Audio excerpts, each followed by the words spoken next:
Good morning. Welcome back to another Soap Talk Tuesday, and this is actually Soap Talk Tuesday number 6. And there were a couple things that I was going to talk about today. First of all, just to comment to some of your comments. Paula J, says that if she had a dime for every time she said the word yard sale or bought something at a yard sale, she'd be rich. And that's kind of the way I feel too. I'm always looking for things at yard sales. Before I jump and buy something, I try to find it at a yard sale first. And then when I just can't do without it anymore and I just have to have it, then I usually go ahead and purchase it if I can't find it. I also have a friend who does yard sales, and I will call her and say, this is what I'm looking for, and she helps me find what it is I need. And then I do the same thing for her. So yard sales are a great way to save money, especially if you're doing soaping. You don't have to have some things that are brand new. You need things that will work, but things that aren't brand new.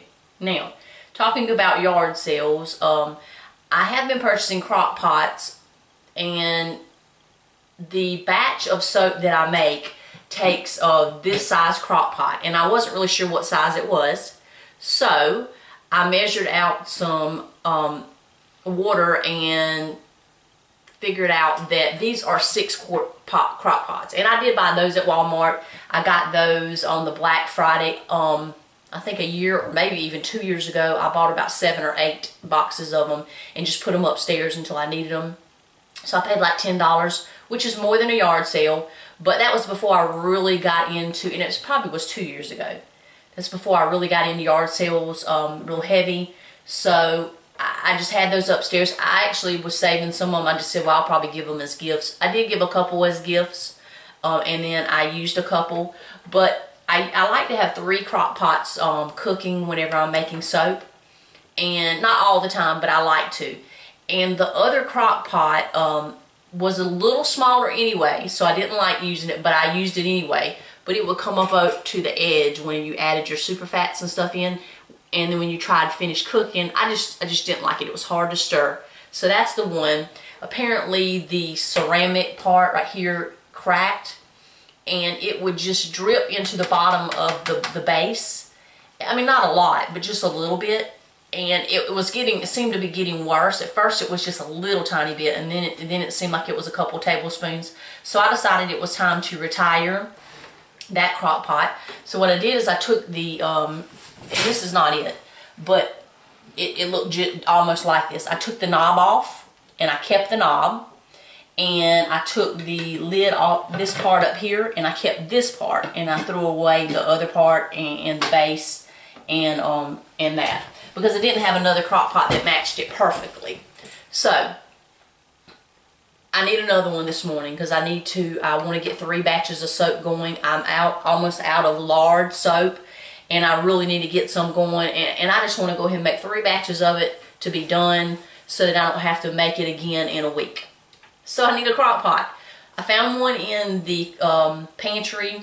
It's a 5-quart, so I don't even want to go there, and these are 6 quarts. I went and looked in the kitchen to see if I had a 6-quart. Now I don't take my crock pots from the kitchen to the soap room, but I figured if I was going to open a new one, I would take the one out of the kitchen and put in here, and then the new one would go in the kitchen. Well, I don't have one that is this size and this kind. I do have one that has the digital. It tells you, it cuts off automatically. You can do high for 4 hours, 8 hours, 10 hours or something. I didn't really want to bring that one in here because I don't need those functions in here. And those are nice in the kitchen. If I'm cooking something and I'm going to leave, it'll turn off by itself. So I went ahead upstairs, got my crock pot. This is the kind that I usually use in here. Like I said, this one, if I'm not mistaken, it was $10 at Walmart on Black Friday a couple years ago. It is just a classic with the 3 heat settings. It has low, high, and warm. And it is the 6-quart. Now I had someone ask, and it is oval. And it's the crock pot brand, which doesn't matter. Doesn't matter to me. I'm not all about the different kinds of crock pots when you're dealing with the soaping room. But so I'm going to open this morning, not now on video, but I'm going to open this, and it's going to go in with my set for me to be able to get 3 crock pots ready to go. Now, I did want to discuss a few things, and this is just my lard that I have ready. I'm going to need more, but ready to go into that. While I had you on here, I wanted to talk about a couple things. Seashore Canadian asked about my soap molds, so I wanted to discuss those. So, this is the soap molds that my husband and I made. And I'll tell you a little bit about them. We made them, we just kind of came up with it. I decided when I was really started getting into soaping and I needed to make a lot more, that I needed a bigger mold. So what we did is we decided on the length that we needed, and I'll be honest, I'm really not, oh, no, I must do something. Well, can't get my ruler. I'm really not sure how long it is. Let's see, 12, just shy of 24. So it's just shy of 24 inches. And what we did is we just cut a base, and you can decide how wide you want it. And what I did is I took the bar of soap that I knew that was about the size I wanted, and I added the width of the sideboards, and that's how wide this bottom board was going to be. Okay, so my bars are actually 4 inches, not quite, almost 4 inches wide. And that's kind of up to you. And then also how deep you want the mold to be is up to you. This one is about 2 inches. That's kind of up to you. You decide how big you want your bars to be, or the dimensions of your bars, and you make it that way. So if you want yours 4, you take the 4 inches and then you add this, and you add the width of this, and then that's how wide the bottom will be. Cut that board however long you want it. Then these, like I said, are 2. No, these are actually more than 2. These are almost 2.5 long. I mean that way. So you would cut these the 2 feet, 24 inches long, and cut 2 sides. Take another little piece of board, cut it to fit in there. Now if you notice, we put hinges on there. If I had to do this again, I probably wouldn't do hinges, because to begin with, I would fold these down, because it has a little wire here. Let me see if I can get one. I don't take them loose. It has a wire, and I can fold this down, put it back up, and I can take the other side loose, and all 4 of them, all 4 of the sides come loose. Let me just show you. So they will all fall down like this. And I'm hoping you're being able to see this. Okay, let me back up a little bit. So, you can do this. So this makes it easy if you just fold the sides down and then lift the soap out.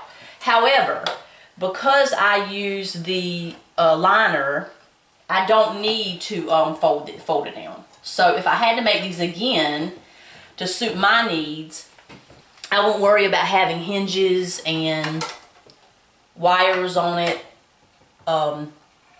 See, it can be kind of aggravating putting it back on, but I won't worry about that. I would just nail them down, nail it, screw it, whatever into that, screw it, screw these together, and have a box mold that won't come apart.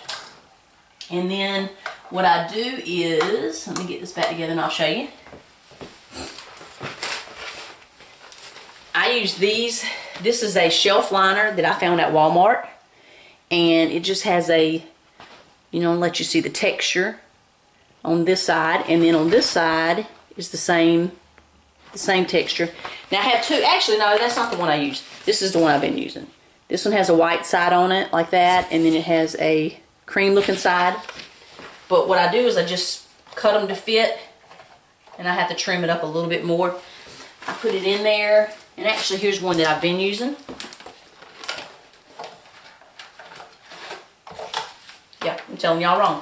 Okay, I just cut it where it'll slip down in there like that. This one's about had it. And then the sides have these little pieces that go, and you really need to have the mistake that I made when I did these is I just cut them and slipped it in, and I cut it even, but you need to have a flap, because you need to be able to lift up the soap and pull it out. But these work great for what I need it to do. I just have the little screws over here is where I wrap the wire around. The wire just runs around and then attaches over here to another screw. So I did, when I was cutting, I did really, really well to begin with, and I was starting to have trouble with my bar sizes. So I measured out these little lines and put them on there as a guide. And this is one where I make bigger bars, and then this is one where I make bars that aren't quite as big. Okay, it depends on how I'm doing them.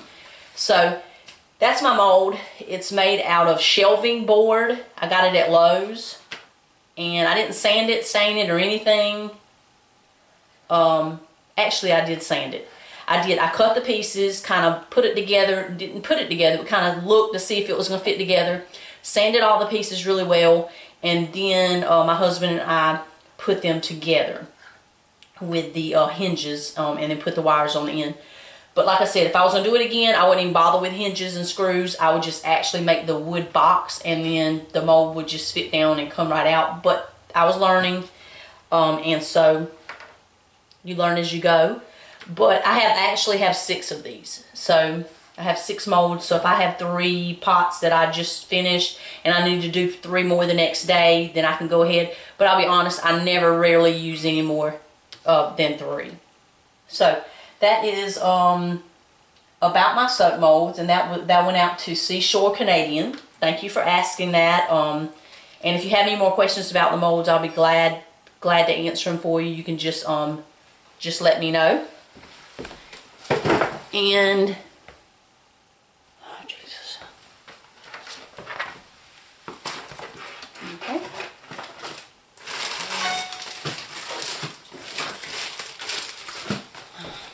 How long? Okay, I thought my camera turned off, but it didn't. So now the next question I had was about essential oils, and I'm not going to go into that in a lot of depth today, but I will do another session on that later. But essential oils can be dangerous, and this went out to Paula J. Her comment on there about essential oils. You just need to be careful with essential oils. You can put essential oils on your skin. It just depends on, and I'm not telling you to put them on your skin, so just please do your research and be very careful with essential oils. It depends on the type of essential oil. Some essential oils are more potent than other types. Peppermint, for instance, is very potent. And you need to be really, really careful with small children.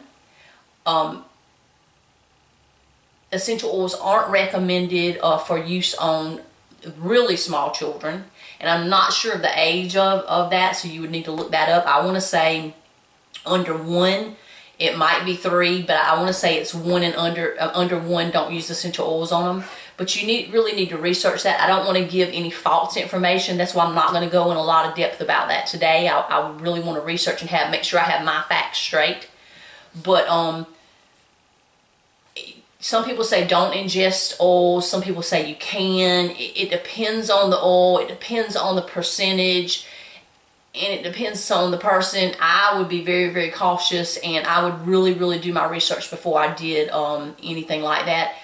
Some essential oils, they say you can put on your skin neat, which is by themselves. Some essential oils, they say don't. They will burn you. You need a carrier oil, which is another oil to mix it with, kind of to dilute it down some.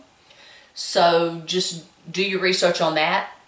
I do know that I ordered some eucalyptus essential oil, and it leaked in the box from the company. And I brought it in the house, opened the box, realized that it leaked. And it didn't leak a lot. It was probably a tablespoon. I mean, and that's a pretty good bit. But and I left the box on the counter in the bar because I needed to take a picture, contact the company. And my husband, in the meantime, came home, and I didn't think anything about it. I mean, the children didn't bother the box. I didn't let them bother it or anything. They didn't even try to. I had it over out of the way in the kitchen. And he started getting a headache, and he said, I'm just going to have a headache. I don't know what's going on, but I just don't feel good all of a sudden. And I went on. I never thought about the box with the eucalyptus. I could smell it maybe lightly, but didn't bother me. Wasn't even really that strong. But now I'm used to the essential oils because I work with him so much. And he's sensitive. Let me say that. He's sensitive to smells. So after he went to the bathroom and he actually threw up. And then I was like, what in the world's going on? And then it dawned on me. That box has that eucalyptus essential oil in it. And it was, like I said, a tablespoon. The bottle didn't crack. It just leaked out some, and it was leaked onto the box. So I put it outside, and he actually threw up almost all night long. And, you know, it was to the point where, you know, we were thinking we might need to take him to the emergency room. But I turned the fans on in the house, got the smell out, didn't bother me at all. And actually this was before the children. So, because I was trying to think about the children. We didn't have the children then. That was before we adopted the children. So, he was fine, but I learned a valuable lesson with essential oils, that you need to respect them. You need to make sure that you are very cautious. And I don't mean getting a little on your fingers. Maybe so, if it might hurt. Just be careful. You know yourself, you know your body, and you know your system. And getting some on my hands doesn't bother me at all. I'll take a little bit of peppermint and put it on my temples if I have a headache. But everybody possibly can't do that. I'm really not sure. So just be careful with essential oils. And I will try to do a little bit more research as far as coming up with some sites. Maybe some sites that you go to, because there's no way I can research every essential oil and tell you about it. But I'm cautious around the children. I make sure that when I measure out my essential oils, I put the bowls back at the back of the table where they can't reach them. They're not allowed to come in here when I'm not in here, and usually if I'm making soap, I'm in here.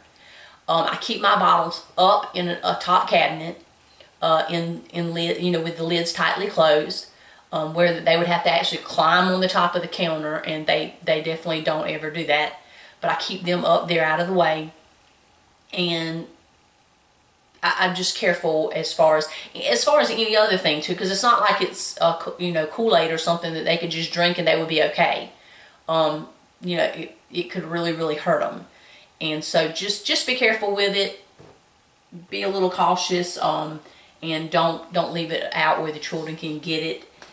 And I will, like I said, I will talk a little bit more about it. Someone asked about my essential oils that I really would want, and I didn't write down who asked me. But if I had to have 4 or 5, probably 5, I would have peppermint, I would have lemongrass, I would have tea tree, I would have lavender, and I would have ylang ylang. Ylang ylang, ylang yang. I'm not sure how you pronounce it. Y-L-A-N-G, Y-L-A-N-G, ylang yang. Those are probably the ones that I would have. I would have definitely tea tree. Definitely lemongrass. I love lemongrass. Tea tree's great for your skin. Getting any kind of, it's kind of like a disinfectant type thing. It gets any kind of things that might be left on your skin. It's good with acne. It's great with sores. It's just a great essential oil. But so definitely those. I do have, I mean, all kinds of. I have orange. I have tangerine, which are great essential oils for. They're citrusy, so therefore they take oils out of your skin. If you're using those in soaps and things, I use those in my acne soaps. So the orange and tangerine are good for that. They're actually good for creating cleaners, like furniture polish for your house. You can take a little bit of essential oil, tangerine, orange, lemon, and put it in some olive oil, and it's great. It makes a great furniture polish for your furniture. But I could go on and on about the different essential oils, so maybe I will I will talk more about the safety and stuff next time, but maybe I will try to do an essential oil every week and just kind of briefly discuss that essential oil and what it's good for, and the usage rate, that kind of stuff. But do your research. Don't take essential oils lightly. There are percentages that need to be used in soaps. and things if you're adding essential oils into your soaps. So you need to make sure you follow those guidelines. And I think that does it. If you have any other questions, let me know. I'm really enjoying the comments and interacting with you. And this is Soap Talk number 6. I think I said 5 to begin with. Number 6. Thanks for watching. Please leave a comment. Please give me a thumbs up and watch the videos. It really helps me bring these videos to you, and I appreciate your help with that. And thanks for watching me here at Heavenly Soaps and Such. This is Shawn Woodell, and I will see you next time.